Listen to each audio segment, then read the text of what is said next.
नमस्कार बच्चों, कैसे हो आप सब। आशा करती हूँ आप सब बहुत अच्छे होंगे। बच्चों चलिए देखते हैं आज की वीडियो में नया क्या है। आज की वीडियो है कक्षा 2 की रिमझिम से और विषय है हिंदी। पाठ है 13, सूरज जल्दी आना जी। तो चलिए शुरू करते हैं। यह एक कविता है जिसमें सूरज को बुला रहे हैं। तो चलिए शुरू करते हैं।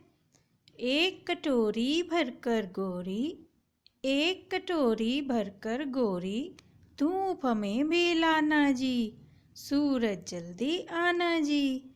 यानी एक कटोरी मतलब कम से कम इतनी थोड़ी सी धूप हमें दो।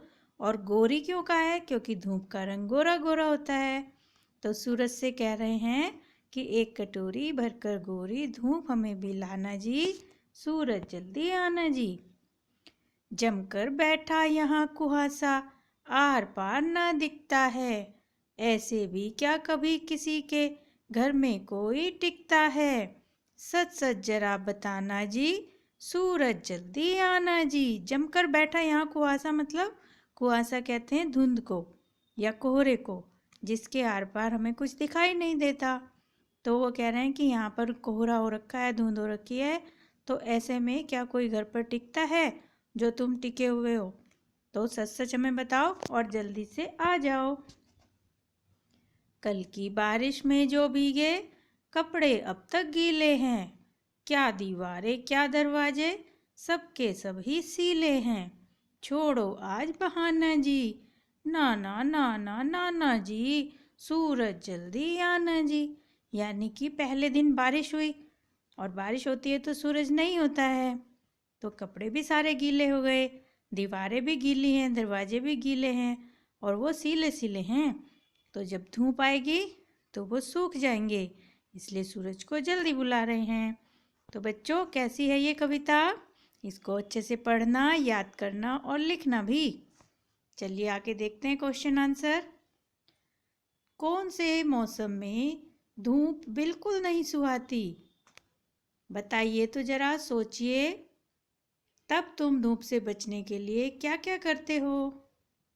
तो इसमें एक पहला लिखा है छाता लेकर जाते हैं, जब बहुत तेज धूप होती है तो छाता लेकर जाते हैं।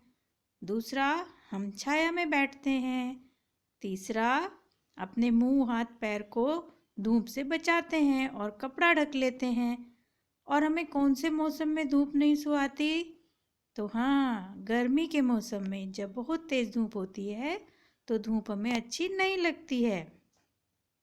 यहाँ देखिए, नीचे दिए गए शब्दों के आगे चार चार शब्द लिखे हैं, जिनमें से 3 तो उसी से ही अनुरूप उसके जैसे हैं और एक अलग है, तो अलग पर आपको गोला लगाना है और ये भी बताना है कि अलग क्यों है। अब देखिए, बारिश है पहला। बारिश से संबंधित क्या क्या होता है? बारिश में पानी होता है, गीला होता है, बादल भी होता है। पटना, अब यहाँ पर पटना एक जगह का नाम है, तो ये अलग है, इस पर आप गोला लगाइए। दूसरा है घर, घर में दरवाजे खिड़की दीवारें होती हैं और यहाँ साबुन भी है तीसरे नंबर पर, तो साबुन से तो घर का कोई मतलब नहीं है।